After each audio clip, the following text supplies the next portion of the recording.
restaurant. Chris Martin, here we go, baby. If I were in a space with restaurant space in it, we're gonna double up on food.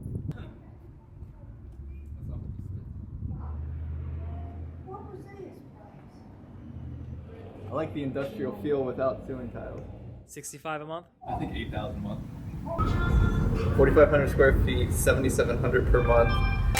This is my year, I waited all day for it. Singing a new song, this is the chorus. I'm on my way, now I can say I got no fear here. This is my year. This is my year. This is my year. This is my year.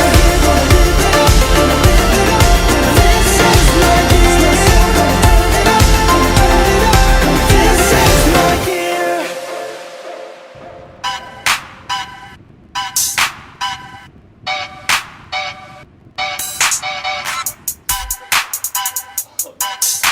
If you told them the max is, or if they get rejected for FHA 96, you said, oh, well, they're only going to apply for up to 90%, not 96%.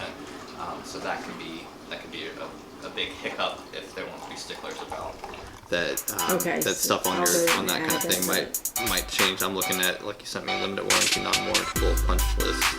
Yeah, and those are the things that he said he doesn't.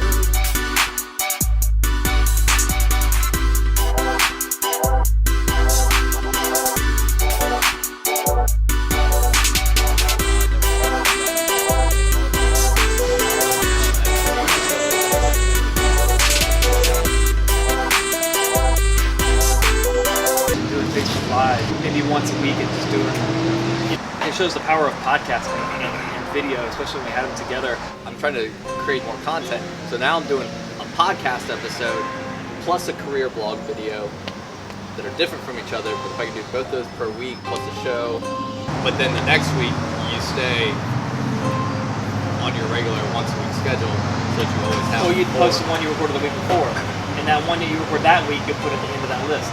So it's like you got the So I'm stat right saying, here, so taken now here, you're and you doing put one. back into the bottom. It's just like a You're just Pez- taking 1 week and getting It's a extra. Pez dispenser, right? That's exactly what it It is. is not a Pez dispenser. Pez. It doesn't. Pez emoji right here. Yeah, that's happening. Oh, no, wait. That was... Don't turn that all the way down, man. I'm hot. It's hot outside.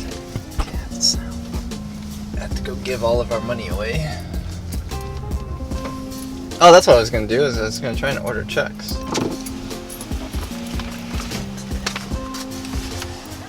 Hey. There you go. Have fun with it. So at what point do we start getting free products and cameras for our shows? We can start talking about cameras. So Sony, I like your camera here, except for the So basically, like last week, being sick for really 3 days was no fun. I feel like I did not get much accomplished, and that's also why we didn't put an episode out last week. Probably, honestly, sending out Realty.com leads for my agents, even though that's not where the bulk of your business comes from. If you're a real estate agent, cold leads. So I kind of feel like this this is like this time of year, like May, is like content season, like, because this really isn't like our main like recruiting time as far as like, you know, getting new agents into the company and that kind of thing. This is selling season. This is when our selling season hits full strength. People are busy, people out there making money, working with buyers and sellers so much, and especially as we hit into summertime, our rental and tourist season picks up. So I feel like right now it's like a lot of hyper, like trying to figure out different ways, creative ways to put out more content, start a new podcast, more videos, more blogs, more posting, more micro content, story snap. I always find it hard. Thank you. Appreciate it. Finding it hard to say, oh my gosh. I'm gonna sneeze. I thought you were, I was zooming in. Oh, it went away. It went away. It's no big deal. Sorry. Don't worry about it. So I was always told to look up look like a light, and it'll make you sneeze if you feel like you're gonna sneeze, and you feel like you can't sneeze. Look up at a light, but if I look up here, that's a car, and there's no light up there. Anyway, what was I saying? Micro content. So, how many out there are actually really being diligent on your Instagram stories and Snapchat? Hey everybody, it's Chris Ward, broker in charge of Eagle Realty in North Myrtle Beach, South Carolina.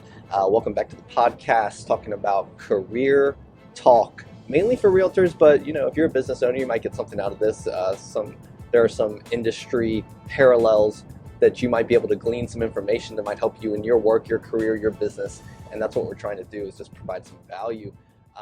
We're talking about the YouTube algorithm, that you have to have it over the 10-minute mark, but if you don't have enough footage, then you just insert space, like you went to the bathroom. so basically YouTube's rewarding people that are over 10 minutes. Right. They're moving their videos up. I have an idea. You're right.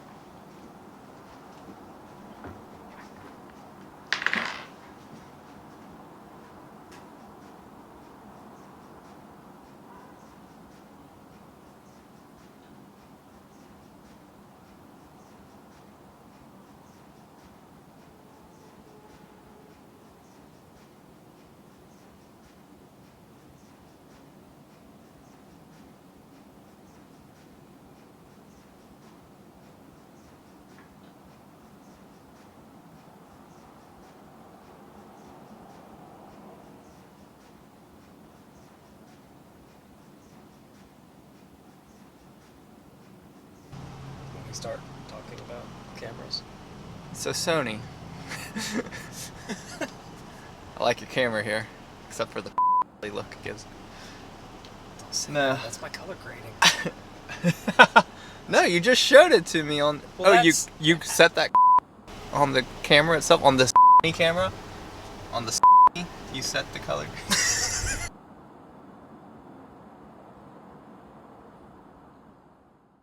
Hey everybody, it's Chris Ward, broker in charge of Eagle Realty in North Myrtle Beach, South Carolina.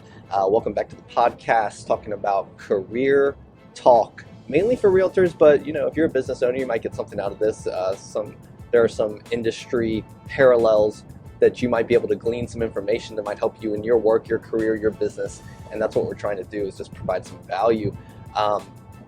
And I apologize, voice, I am trying to get over a cold. I hate May colds or summer colds. Just when it's nice outside, you just don't want to have a cold. There's too much to do, too much work, but as I told my friend before, my sick hustle is probably a lot like normal people's hustles. So you still gotta grind, still gotta do some things, and luckily we have the technology to do it, to be able to still work even when we're sick in bed. You can still get some stuff done. So definitely, mad props to all you guys out there that if you're sick or have a bad day or something like that, you can still get some work done. But I want to continue our talking about, just treating your real estate career like a business. There's always an ongoing debate, at least in the real estate industry, about continuing education as far as designations go. And designations, I mean, there's little letters that are behind a real estate agent's name on their business card or on their plaque on their wall or in their email signature. There's usually maybe 3 or 4 letters behind there, and most consumers, most clients may not even know what those mean, but the real estate agent does. And I think to an extent it looks like it can go on forever, just the alphabet behind your name, and you can get these, and these are designations. These are basically your patch to say that you went through some kind of educational course, paid for some kind of educational course to learn more about your craft, to get better at selling real estate, to get better at helping clients, buyers and sellers realize their dream of either home ownership or selling their home quickly and efficiently. And for the most part, I'm going to give you my spin on them. This is my opinion only. What I tell my agents who work at our company, and I mean honestly what I think, because I have some of those accreditations, I have some of those designations behind my name, but I don't have as many as maybe a lot of my constituents and my other fellow realtors do. And here's why. So, kind of pros and cons. I think that furthering your craft and what you're good at is essential for you to be successful in the long run if you're thinking for the long term of your career. Now, many people will say that you're taking time away from actually doing what you do as a real estate agent, selling real estate, when you spend your time and money on these classes, when you could be spending your time helping people and clients and money on marketing and doing the other aspects of your business of real estate.